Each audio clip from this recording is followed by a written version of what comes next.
In করলাম। Check in করে rest নিলাম, একটু ফ্রেশ হলাম। দেন বের হলাম।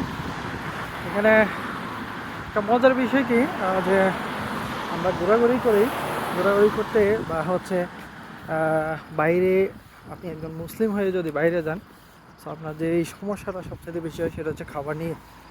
সো এখানে হচ্ছে হালাল ফুড সার্চ করলাম আমার আশেপাশে কোথায় আছে। সো প্রায় 15 মিনিট হেঁটে যাইতে হবে। এটা টার্কিশ রেস্টুরেন্ট দেখা যাচ্ছিল।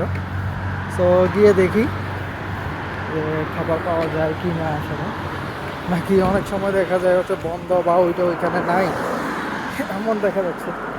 তো গিয়ে দেখি কি অবস্থা, রেস্টুরেন্ট আছে কিনা বা খাবার পাই কিনা, এই আর কি অবস্থা।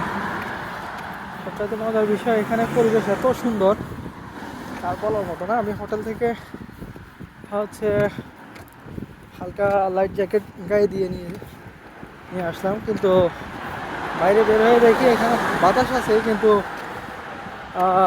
এখনও প্রচুর গরম। রেস্টুরেন্টে গিয়ে আমি হচ্ছে জ্যাকেটটা চেঞ্জ করতে হবে, না হলে গরমে এখানে সিদ্ধ হয়ে যেতে হবে এখন।